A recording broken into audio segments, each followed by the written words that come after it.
नमस्कार, exam happy by Jharkhand channel में आपका स्वागत है। तो दोस्तों जुड़ चुका हूं मैं यहां पर आप सभी सहायक अध्यापकों के आकलन परीक्षा में 101% सफलता दिलाने के लिए हिंदी के महत्वपूर्ण प्रश्नों को लेकर के। तो आपको बताते चले, इस तरह से हमारी टीम ने हिंदी के प्रश्न पत्रों को यहां पर तैयार किया है आप सभी सहायक अध्यापकों के लिए कि यहां पर हिंदी में 18 में 18 आपको आना ही आना है, चाहे आप 1 से 5 के शिक्षक हो, चाहे आप 6 से 8 के शिक्षक हो, क्योंकि यहाँ पर जैक मॉडल पाठ्यक्रम पर आधारित सारे प्रश्नों और एनसीईआरटी का नोट्स और पीडीएफ तैयार किया गया है हिंदी का। तो हिंदी में उसके बाद जो है आपको विभिन्न राज्यों में जो आकलन परीक्षा हुए हैं उसके भी प्रश्न पत्र को आपको दिया जा रहा है। तो यदि आप चाहते हैं कि हिंदी में 18 में 18 प्राप्त करें तो अभी के अभी मोबाइल नंबर को दे करके हमारे साथ जुड़ जाएंगे और यहाँ पर जो भी होगा आप नोट्स परचेज कर लेंगे। तो यदि आप केवल हिंदी में नोट्स लेना चाहते हैं, हिंदी का ही नोट्स केवल लेकर के हिंदी में 18 में 18 प्राप्त करना चाहते हैं,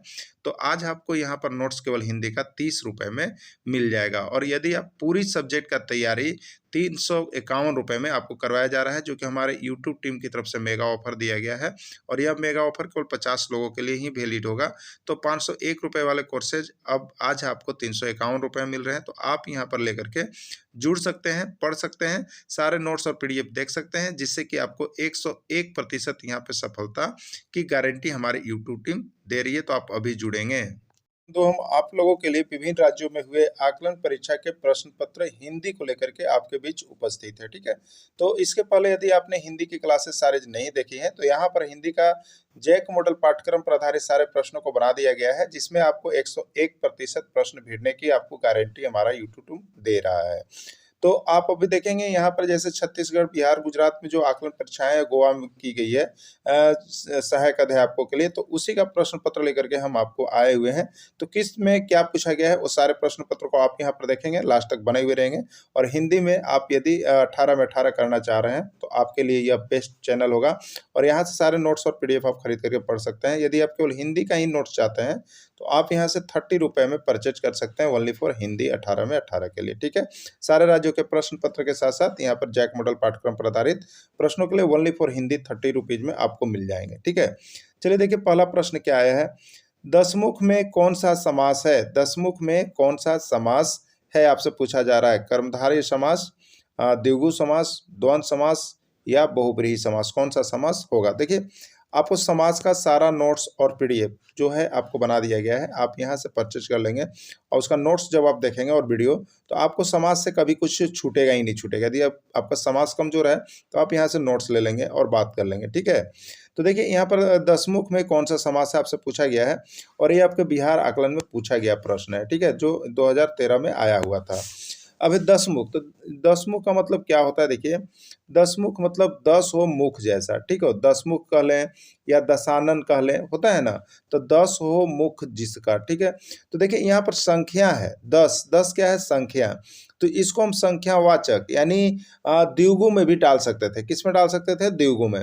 लेकिन आपको पता होना चाहिए कि यदि संख्यावाचक है लेकिन यदि उसका विशेष अर्थ निकल रहा है, आपको देखिए रिस्ट्रिक्शन पता होना चाहिए, नहीं तो सिर्फ संख्या दे करके संख्यावाचक द्विगु होता है। जितनी भी संख्या वाली चीजें होती है उसको द्विगु में हम लोग डालते हैं। लेकिन अगर संख्या है और उसका विशेष अर्थ निकल रहा है तो उसको आप लोग यहाँ पर बहुब्रीहि समास में डालेंगे। एकदम कंफर्म रहिएगा। ठीक है, तो दसमुख किसको कहते हैं आप लोगों को पता होगा। तो दसमुख का एक विशेष अर्थ निकलता है जिसको हम लोग रावण के लिए प्रयोग करते हैं, तो इसलिए किस में जाएगा? बहुब्रीहि समास में जाएगा, द्विगु में नहीं जाएगा। ठीक है, तो आप कंफर्म रहिएगा। यदि संख्या है, केवल संख्या और उसका विशेष अर्थ नहीं निकल रहा है तो द्विगु में डालिएगा, और संख्या है लेकिन उसका विशेष अर्थ निकल रहा है तो उसको बहुब्रीहि में डालिएगा। इसलिए यहाँ पर दसमुख है, दशानन है यानी रावण के सेंस में आता है, उसका विशेष अर्थ निकलता है, ये बहुब्रीहि में चला जाएगा। ठीक है, तो समास के पूरे नोट्स को लेकर के आप पढ़ लेंगे। यहाँ पूरा इस तरह बताया गया है कि जिसको आप एक बार देख लेते हैं तो कभी आपसे जो है समास गलती होगा ही नहीं होगा। ठीक है, अब देखिएगा हनुमान का पर्यायवाची शब्द नहीं है, आपसे नहीं पूछा गया। ध्यान रखिएगा मेरे प्यारे शिक्षक बंधु, बहुत बार जो होता है जानने के बाद नहीं वाली चीजें जल्दी नहीं दिखती है, इसलिए नहीं है तो हम दिमाग में रखिएगा। तो हनुमान का पर्यायवाची शब्द कौन नहीं है? विनायक, पवन सुत, अंजनी पुत्र और मारुति। इसमें कौन कौन? तो आप देख लीजिए कौन कौन हनुमान का पर्यायवाची शब्द है। तो पवन सुत हनुमान को कहते हैं, ये यश है। अंजनी पुत्र हनुमान को कहते हैं, यह भी होता है। मारुति भी हनुमान को कहा जाता है। ये तीनों है में है। तो आपसे पूछा कौन नहीं है, तो एक बच्चा विनायक, यानी विनायक नहीं है, तो राइट आंसर इसका ए हो जाएगा। अगला है यहाँ पे भाई बहन में कौन सा समास है, भाई बहन में कौन सा समास है, ये आपका यूपी में पूछा गया प्रश्न है। तत्पुरुष, द्विगु, द्वंद्व या बहुव्रीहि, भाई बहन। ठीक है, तो देखिए भाई और बहन इस तरह का होगा, इसमें योजक चिन्ह छुटा हुआ है, इसमें योजक चिन्ह यहाँ होगा, ठीक ना। तो भाई बहन में कौन सा समास है, तत्पुरुष समास, द्विगु समास, द्वंद्व समास या बहुव्रीहि समास। तो सबसे पहले याद रखिए कि वैसा समास जो दो हो और एक दूसरे के अपोजिट हो, अपोजिट माने विपरीत हो। ठीक है, भाई का विपरीत क्या होता है, बहन होता है। और बीच में कौन सा चिन्ह लगा हुआ हो, योजक चिन्ह लगा हुआ हो। तो जिसमें योजक चिन्ह लगा हुआ है ना और एक दूसरे के विपरीत होते हैं, तो उनमें हमेशा लड़ाई झगड़ा होते रहता है, द्वंद्व होते रहता है। तो इसको याद रखिएगा, विपरीतार्थक चीज है। अगर आप बाएं चलना चाहते हैं, हम आपको दाएं कहते थे, यहाँ क्या होगा, द्वंद्व होगा। और बायां और दायां क्या चीज है, तो बायां और दायां एक दूसरे के अपोजिट है। ठीक है, तो ये द्वंद्व समास में चला जाएगा। ठीक है, तो इसका राइट आंसर क्या हो जाएगा, आपका द्वंद्व समास हो जाएगा। भाई और बहन में कौन सा समास होगा, द्वंद्व समास हो जाएगा। ठीक है, चलिए अगला है, यहाँ पे अगला प्रश्न है, कन्यादान में कौन सा समास है, कन्यादान में कौन सा समास है।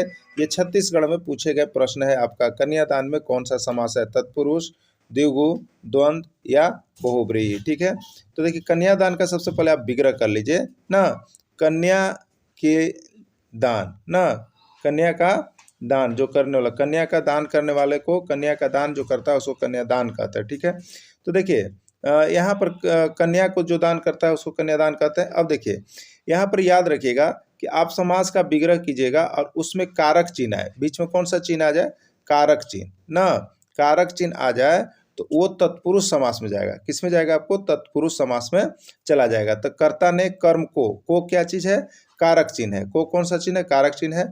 तो कारक चिन्ह जिसमें आता है वो तत्पुरुष समास में जाता है। देखिए एकदम इसी तरह से आपको सारा हम समास बता दिए। समास का तो आपको एक प्रश्न छूट ही नहीं सकता और समास से 2 प्रश्न आपका आएगा। तो हिंदी में तो हम बता रहे हैं आपको 18 में 18 यदि लाना है ना, तो आप अभी मोबाइल नंबर दिया हुआ है, जुड़ जाइएगा और यहाँ सारा नोट्स परचेज कर लीजिए। और केवल हिंदी के चाहिए तो 30 रुपये आपको लगेगा। ठीक है, तो हिंदी का नोट्स लेकर के पढ़ लीजिएगा, 18 में 18 आ जाएगा। अब देखिए यहाँ पे तो कन्यादान हो गया तत्पुरुष समास। अगला है, अगला आलोक का विलोम शब्द है, आलोक का विलोम शब्द कौन होगा, अद्भुत, अज्ञात, अंधकार या रात्रि। ठीक है, तो आलोक का मतलब क्या होता है, प्रकाश होता है। और प्रकाश का मतलब यहाँ पर उल्टा क्या होगा, विलोम माने उल्टा, तो यहाँ पर आता है अंधकार। ठीक है, क्या आता है आपका, अंधकार आता है। और इसका राइट आंसर सी हो जाएगा। ये जो है आपका बिहार आकलन का आया हुआ प्रश्न है। तो देखिए हम सारे राज्यों के आकलन का प्रश्न पत्र भी आपको यहाँ पर डेली प्रैक्टिस करवा रहे हैं, तो आपके लिए बहुत ही बेस्ट होगा कि आप यहाँ से जुड़ करके तैयारी करें। अगर आप चाहते हैं अपनी लाइफ बनाने के लिए, तो स्थावर का विलोम शब्द है चंचल, संचल, जंगम या चेतन। ठीक है, तो स्थावर का विलोम शब्द क्या होता है, जंगम होता है। स्थावर का विलोम शब्द क्या होता है, जंगल होता है। और ये आपका यूपी में जो शिक्षक परीक्षा हुई है उसका आया हुआ प्रश्न है।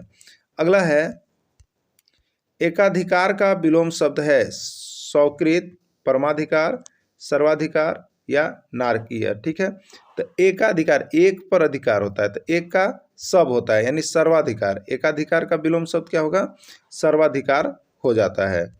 अगला प्रश्न है आपका, कृतक का विलोम शब्द है करुण, कृपण, कृथन या कठिन। ठीक है, कृतक का विलोम शब्द है करुण, कृपण, कृथन या कठिन।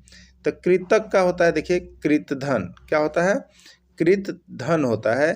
ये थन नहीं लिखा हुआ है, कृतधन होता है, यानी जो किए गए उपकार को मानता है उसको कृतक, और जो किए गए उपकार को नहीं मानता उसको कृतधन। ठीक है, तो कृतक का कृतधन ना, इसका राइट आंसर सी होगा। और बहुत बार आता है ये प्रश्न, बहुत बार, और ये आपका यूपी का ही प्रश्न है। ठीक है, देखिए अगला प्रश्न है आपका, बिल्ली किस प्रकार की संज्ञा है। आपको बताना है कि बिल्ली जो है वो किस प्रकार की संज्ञा है, व्यक्तिवाचक, जातिवाचक, भाववाचक या द्रव्यवाचक। तो बिल्ली से देखिए पूरे बिल्ली जाति का बोध हो रहा है। क्या हो रहा है, बिल्ली से पूरे बिल्ली जाति का बोध हो रहा है। इसलिए जिसमें पूरी जाति का बोध होता है, जाति का, तो उसको हम लोग जातिवाचक संज्ञा में डालेंगे। तो बिल्ली जो होगा वो जातिवाचक संज्ञा में चला जाएगा। अगर बिल्ली की प्रजाति या बिल्ली का नाम दिया हो तो वो व्यक्तिवाचक में जाता, लेकिन ये जातिवाचक में जाएगा। पूरे बिल्ली समूह का समुदाय का बोध इससे हो रहा है। यमुना किस प्रकार की संज्ञा है? व्यक्तिवाचक संज्ञा, जातिवाचक संज्ञा, भाववाचक संज्ञा या द्रव्यवाचक संज्ञा। ठीक है, देखिए नदी, जमुना क्या है? पवित्र नदी का नाम है। ठीक है, तो नदी का यहाँ पर ऑलरेडी नाम दे दिया गया है। तो जिसमें किसी भी चीज का, चाहे व्यक्ति, वस्तु, स्थान का नाम दे दिया हो, तो उसको हम लोग यहाँ पर व्यक्तिवाचक संज्ञा में डालते हैं। किस में डालते हैं? व्यक्तिवाचक संज्ञा में डालते हैं। इसलिए यह जो होगा आपका व्यक्तिवाचक संज्ञा हो जाएगा। धर्म किस प्रकार की संज्ञा है? आपको बताना है कि धर्म जो है वो किस प्रकार की संज्ञा है? जातिवाचक, व्यक्तिवाचक, भाववाचक या द्रव्यवाचक। ठीक है, तो धर्म देखिए अनुभव की चीज है। धर्म क्या है? अनुभव की चीज है। वो किसी को हम दिखा नहीं सकते हैं, तो वैसी चीजें जिसको हम अनुभव कर सकते हैं, किसी और को व्यक्त नहीं कर सकते हैं, तो वो सभी भाववाचक संज्ञा में चले जाते हैं। इसलिए धर्म जो है वो भाववाचक संज्ञा आपका हो जाएगा। ठीक है, चलिए अगला देखिएगा आप यहाँ पर, कक्षा किस प्रकार की संज्ञा है? कक्षा जो है वो किस प्रकार की संज्ञा है? जातिवाचक, समूहवाचक, भाववाचक या द्रव्यवाचक। ठीक है, तो कक्षा मतलब क्या होता है? तो कक्षा मतलब यहाँ पर वर्ग हुआ, और वर्ग किससे बनता है? तो बच्चों से बनता है। तो बच्चा क्या होता है? हमेशा समूह में रहता है, इसलिए कक्षा जो होगा वो आपका समूहवाचक संज्ञा में चला जाएगा। यही इसका राइट आंसर हो जाएगा। तो अब देखेंगे आप यहाँ पे, इत्यादि का सही संधि विच्छेद है, बिहार में आया है, ये बिहार में आया है, छत्तीसगढ़ में आया है, बंगाल में आया है, मतलब इत्यादि बहुत बार आया है संधि विच्छेद। तो संधि विच्छेद का भी सारा नोट्स आपको दे दिया गया है। तो इत जोड़ आदि, इत जोड़ यादि, इति जोड़ यादि या इति जोड़ आदि। ठीक है, तो इसका सही संधि विच्छेद जो होगा इत्यादि का, इति जोड़ आदि। क्या होगा? इति जोड़ आदि जो है इत्यादि का सही संधि विच्छेद होता है।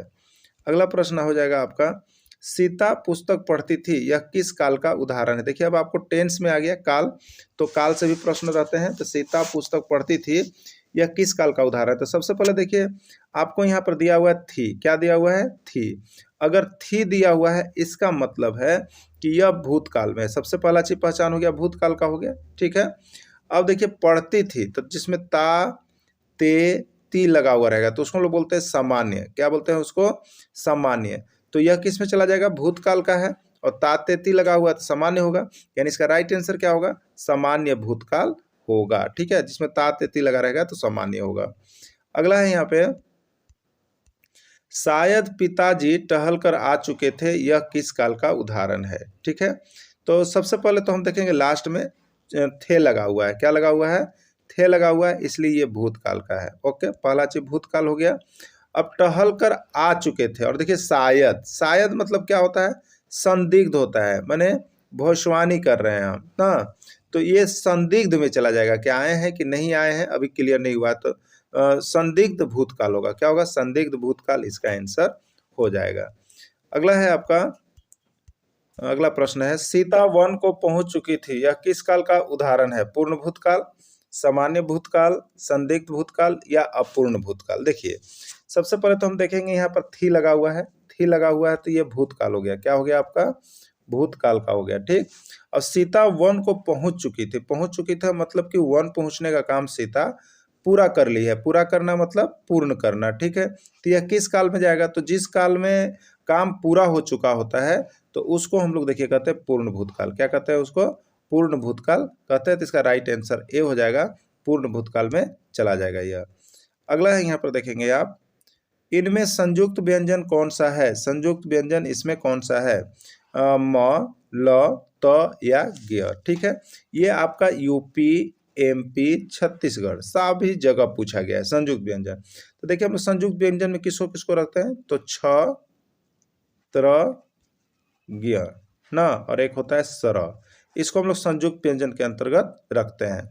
तो ये संयुक्त व्यंजन का नोट्स यदि आपको चाहिए तो नोट्स बना हुआ है। आपको सारा हिंदी का नोट्स इस कदर बना हुआ है कि सारे एग्जाम में वहीं से प्रश्न आ रहे हैं। तो केवल हिंदी का नोट्स 30 रुपये में मिल रहा है, और बाकी जुड़ करके तैयारी आप कर सकते हैं। ठीक है, तो छ क्या हो गया इसमें? छ हो गया। ये आपका क्या छ होता है? त्र होता है, ज होता है, ज्ञ। तो इसमें ज्ञ है यहाँ पर ऑप्शन, तो ज्ञ जो है आपका इसमें संयुक्त व्यंजन हो जाएगा। तो संयुक्त व्यंजन से भी प्रश्न आते रहते हैं। अंग्रेजी की लिपि कौन सी है? अंग्रेजी की लिपि कौन सी है? ये बंगाल में आया हुआ प्रश्न है। देवनागरी, रोमन, गुरुमुखी या उर्दू। ठीक है, तो अंग्रेजी की लिपि जो होती है वो क्या होती है, आपका रोमन होता है। क्या होता है आपका, रोमन होता है। बहुत बार पूछे गए हुए आपका प्रश्न है, ये लिपि से आता है। चेहरे पर हवाइया उड़ाना का अर्थ क्या है, चेहरे पर हवाइया उड़ना का अर्थ क्या है। कभी कभी आप देखते होंगे कि कोई आदमी कुछ गलत काम कर रहा है, कोई आदमी कुछ गलत काम कर रहा है और वहां पर आप चले जाए तो उसके चेहरे पर देखिएगा एकदम 20 बज जाता है कि हम क्या कर रहे थे, देख लिया कि नहीं देखा। तो वही होता है, चेहरे पर हवाई उड़ाना मतलब आप कोई गलत काम कर रहा है, आप वहां पर चले जाओ तो तुरंत क्या होता है, घबरा करके वो चीज़ बंद करने लगेगा, काम को वहां से हटने लगेगा, कुछ करने लगेगा। तो चेहरे पर हवाई उड़ना का मतलब होता है घबरा जाना। वो आदमी क्या होगा, घबरा जाता है और चेहरा पर उसका हवाइया उड़ जाता है। ठीक है, अगला है गाल बजाना का अर्थ क्या है। गाल बजाना का अर्थ क्या है, डींग हाँकना, पिटाई करना, गाली देना या मदद न करना। ठीक है, तो गाल बजाना यानी पर क्या है, तो उसको हम लोग कहते हैं डींग हाँकना। बहुत से आदमी जो होते हैं गाल बजाते रहते हैं, मतलब कुछ ना कुछ बोलते रहेंगे और करते कुछ नहीं है, तो उसको कहते हैं डींग हाँकना। केवल बैठ करके डींग हाँकना होता है गाल बजाने का अर्थ। अगला प्रश्न हो जाएगा आपका, भाषा की सबसे छोटी इकाई है। देखिए ये जेटेट में पूछा गया था आपका। ठीक है, तो भाषा की सबसे छोटी इकाई है शब्द है, व्यंजन है, स्वर है या वर्ण है। तो यहाँ पर जो ऑप्शन दिया गया है उसके अनुसार भाषा की सबसे छोटी इकाई जो होगी वो आपका वर्ण हो जाएगा। क्या हो जाएगा आपका, वर्ण हो जाएगा भाषा की सबसे छोटी इकाई। हिंदी की लिपि है, हिंदी की लिपि कौन सी आपको बताना है, देवनागरी, रोमन, गुरुमुखी या उर्दू। ठीक है, तो हिंदी की लिपि कौन सी होगी, तो हिंदी की लिपि जो होती है देवनागरी होती है और ये आपको लगभग सारे प्रश्नों में पूछे जा रहे सारे एग्जाम में। तो हिंदी की लिपि कौन सी, देवनागरी। छत्तीसगढ़, बिहार, उत्तर प्रदेश, तीनों जगह यह प्रश्न आपको पूछ दिया गया है, हो सके आपके परीक्षा में भी आ जाए। तो सारे राज्यों का प्रश्न पत्र आपको मिल रहा है, आप यहाँ से जुड़ करके कल तैयारी करते हैं तो 101% सफलता आपको मिलेगा। संज्ञा, परिवार से बनने वाला विशेषण शब्द कौन होगा, परिवार से विशेषण शब्द कौन बनेगा, पारिवारिक, पारिक, पारिसत्र या कोई नहीं। तो परिवार से जो विशेषण शब्द बनेगा वो आपका बनेगा पारिवारिक ना, पारिवारिक बनेगा। और देखिए ये गोवा आकलन में पूछा गया 2015 का प्रश्न आपको यहाँ पर मिल रहा है। मांस खाने वाला का बदले एक शब्द क्या होगा, मांस खाने वाला का बदले एक शब्द क्या होगा, मांसाहारी, शाकाहारी, सर्वाहारी या कोई नहीं। ये देखिए छत्तीसगढ़ और बिहार दोनों में पूछे गए ये प्रश्न है। तो मांस खाने वाला का बदले एक शब्द आता है, उसको कहते हैं मांसाहारी। अगर मांसाहारी कोई कहता है इसका मतलब है कि वो मांस खाने वाला व्यक्ति है, मांस खाता है। तो दोस्तों इस तरह से आपको हिंदी में या आकलन परीक्षा में अपना परचम लहराना है तो आपको यहाँ पर यूट्यूब चैनल के साथ जुड़ना है। साथ में सारे नोट्स और पीडीएफ केवल एक बार ऑनलाइन परचेज करके पढ़ लेना है और बाकी यहाँ से आपका सफलता निश्चित है, क्योंकि जैक मॉडल पाठ्यक्रम पर सारे प्रश्नों को यहाँ पर तैयारी करवाया जा रहा है। वीडियो कब तक जुड़े रहे इसके लिए आप सभी को बहुत बहुत धन्यवाद।